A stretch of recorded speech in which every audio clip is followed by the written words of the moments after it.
Hello everyone. For this tutorial video, I'd like to explain how to figure out the dot product of two vectors, which is also called the scalar product. Because of the fact the result is a scalar and not a vector, aka a normal number with no direction. The formula / strict definition for the dot product is vector A dot product vector B equals first component of A times first component of B plus second component of A times second component of B plus third component of A times third component of B, etc.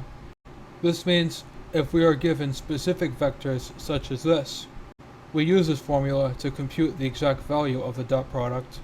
So in this case, we have 5 times 1 plus 2 times negative 8 is minus 16. 5 minus 16 is negative 11. In conclusion, the dot product has the exact value of negative 11.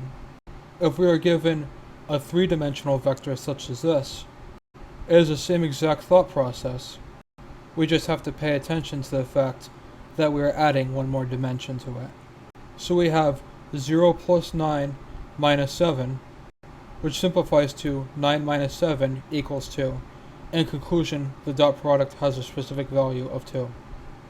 We can next derive special properties that we can use as shortcuts for computing dot products.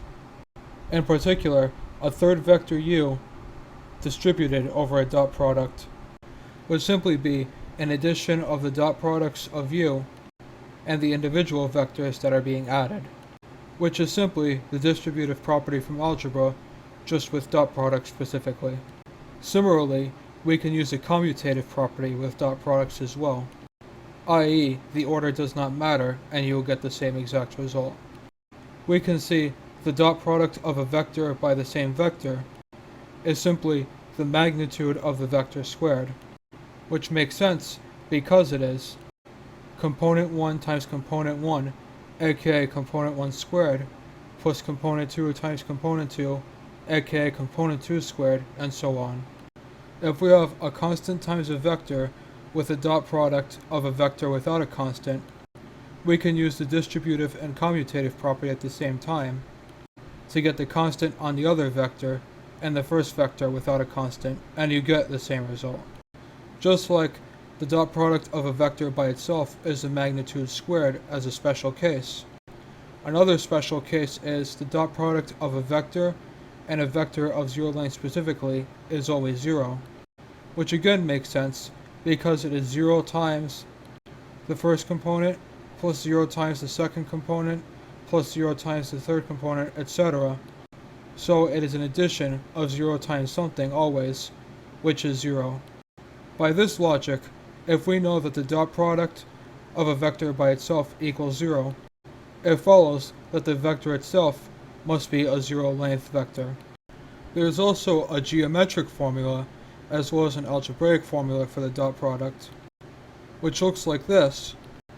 If you first draw two vectors in different directions and with different lengths, and limit the angle between 0 and 180, or pi in radians, between the two angles, then it follows the dot product must be magnitude of vector 1 times magnitude of vector 2 times cosine of angle between these two vectors.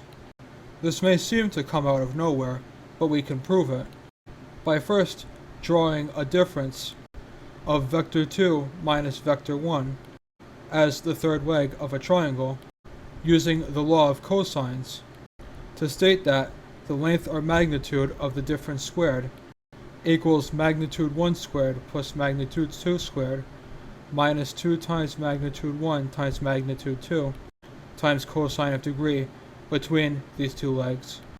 We see that we remember that the dot product of a vector by itself gives us the magnitude squared based off what we proved earlier. We use this fact to rewrite the difference squared and then expand it using the algebraic formula of the dot product, as well as what we know is true from algebra, i.e. expanding products of binomials. We see we get it in three terms now. One is magnitude 1 squared. The next one is minus 2 times the dot product of vector 1 and vector 2, and the third term is magnitude 2 squared. We substitute this in, and we see the two magnitudes squared cancel each other out on the two sides, and so does the negative 2 on either side. In conclusion, the dot product of vector 1 and vector 2 equals the magnitudes of the two vectors multiplied by each other times the cosine of the angle between them. So now we can use the geometric formula to determine exact angles between vectors. Like this. If we are told to determine the angle between two vectors, we would compute the dot product using the algebraic formula, compute the magnitude of vector 1 and vector 2, state that cosine of angle must be the dot product over the two magnitudes times each other, plug in these values, and finally take the inverse cosine of this result. And we have an exact answer, although making sure to pay attention if the degree is between 180 and 360, and adding 180 if that is true. Since we have given a strict proof that the geometric interpretation of the dot product is valid as well, it follows that by this formula, the dot product of two perpendicular or orthogonal vectors is 0, because we know by basic trig cosine of 90 equals 0. So because cosine of 90 equals 0, it does not matter what the magnitudes are. The 0 will cancel both of those out. It should also follow that if two vectors are parallel, i.e. they either have 0 degrees between them or 180 degrees, then the dot product at 0 degrees is exactly equal to the two magnitudes multiplied by each other with no cosine factor, because cosine of 0 equals 1. And if it is 180 degrees, you have a negative sign tacked onto the product, because cosine of 180 equals negative 1.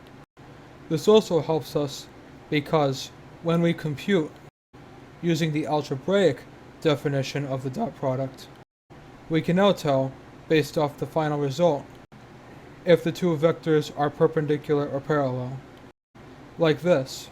When we compute the dot product using the algebraic definition, we get 12 minus 10 minus 2 equals 2 minus 2 equals 0. In conclusion, the vectors must be perpendicular because the dot product is 0.